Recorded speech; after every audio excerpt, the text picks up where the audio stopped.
জুলাই সনদকে অস্বীকার আবারও একক ব্যক্তির কাছে ক্ষমতা কুক্ষিগত হওয়া, সেই লক্ষ্যে এই সনদ বাস্তবায়ন চায় না সরকার। এই অভিযোগ করছেন জামাত, এনসিপি সহ 11 দলীয় জোট নেতারা।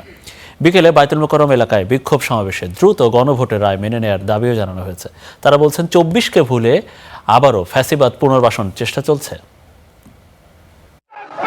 সংসদে মেলেনি জুলাই সনদ বাস্তবায়নের পথ, তাই গণভোটের রায় মেনে জুলাই সনদ বাস্তবায়নের দাবিতে রাজপথে 11 দল।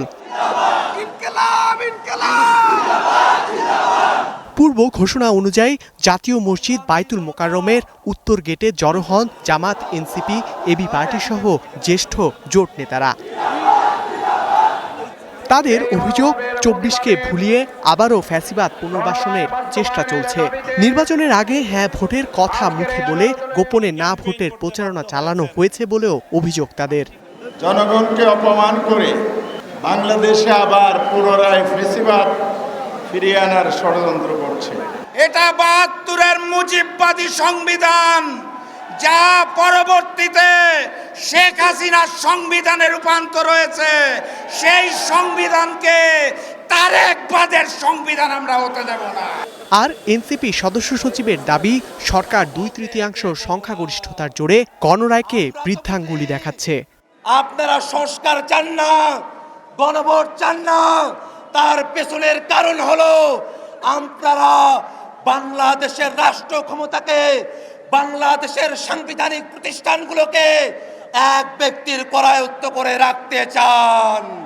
রাজপথের আন্দোলন সরকারি দলের জন্য কখনোই সুবিধাজনক হয়নি বলে সতর্ক করে জামাত নেতাদের অভিযোগ, ক্ষমতা ধরে রাখতেই জুলাই সনদের বাস্তবায়ন চায় না বিএনপি। আমাদের এই আন্দোলন কোনো দলের বিরুদ্ধে নয়, আমাদের আন্দোলন জনগণের বিপক্ষে যে অবস্থান নিয়েছে তাদের বিরুদ্ধে।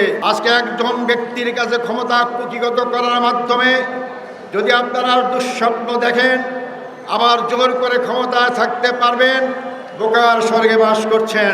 সমাবেশ শেষে বায়তুল মোকাররম এলাকা থেকে কাকরাইল অভিমুখে যায় বিক্ষোভ মিছিল। এ সময় জুলাই সনদ বাস্তবায়ন দাবিতে ব্যানার ফেস্টুন নিয়ে সামিল হন 11 দলীয় জোটের নেতাকর্মীরা।